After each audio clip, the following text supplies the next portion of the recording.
Muito obrigado, Sr. Presidente, Sra. Ministra do Estado de Estado. Sra. Ministra, gostava de vir aqui saudá-la hoje pela fusão do Ministério do Ambiente e do Ministério da Agricultura. Mas, por aquilo que eu vi aqui no PowerPoint que apresentou, o que se verifica é uma verdadeira OPA da agricultura sobre o ambiente. Ou seja, uma total e absoluta desvalorização do Ministério do Ambiente. Aliás, o caso da conservação da natureza ficar dependente das direções regionais da agricultura é um bom exemplo. Eu acho que era capaz de ter sido uma boa ideia, a ideia de juntar o Ministério do Ambiente e do Ministério da Agricultura. Mas as intenções, quando são levadas ao extremo, que é neste o caso, dão sempre maus resultados.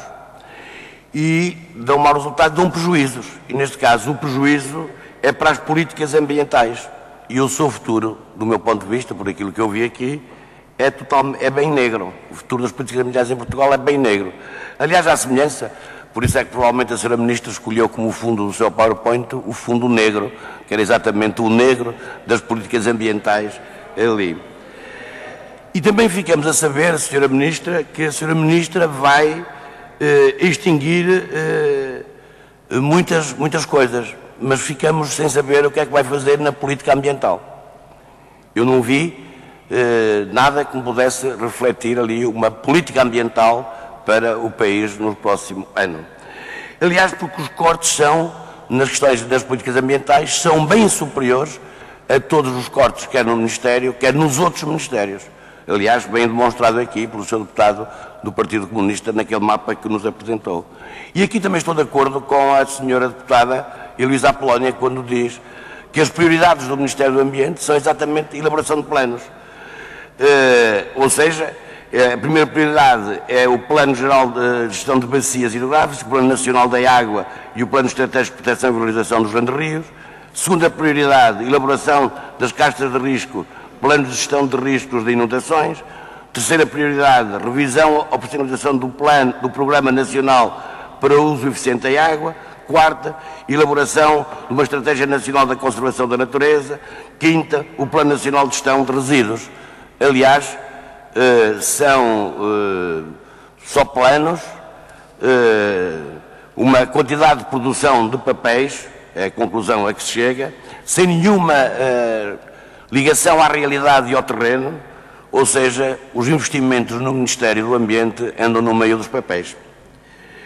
E, Sra. Ministra, eu tenho aqui algumas questões que eu lhe queria colocar com clareza e queria que me respondesse também com a clareza. O cumprimento da Diretiva Quadro da Água.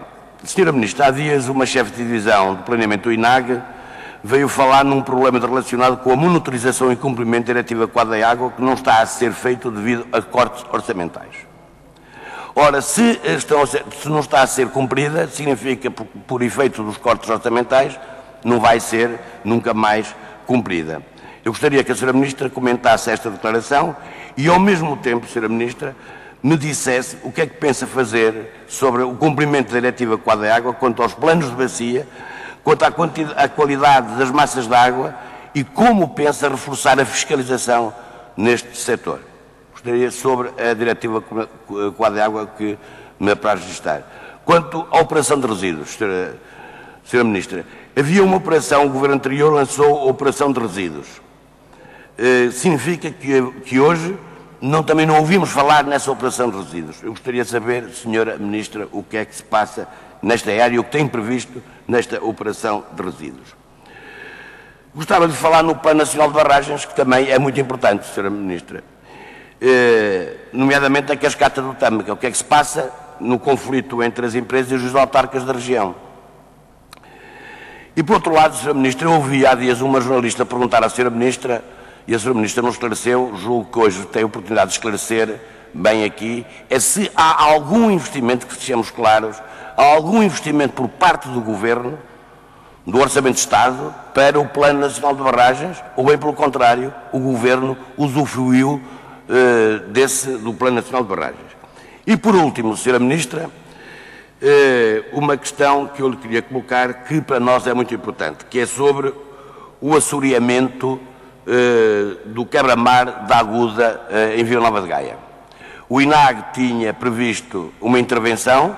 Como sabe, aquele quebra-mar é muito importantíssimo, não só para a erosão a sul nas praias que se está a verificar, como para a segurança dos próprios pescadores. Eu gostaria de saber o que é que a Sra. Ministra tem previsto, se já está o projeto pronto e candidatável ao CREN, qual é a situação neste momento do quebra-mar da Aguda, que é um equipamento, uma estrutura fundamental para as praias a sul e para a segurança dos pescadores. Era só, Sr. Ministro. Muito obrigado. Muito obrigado, Sr. Deputado.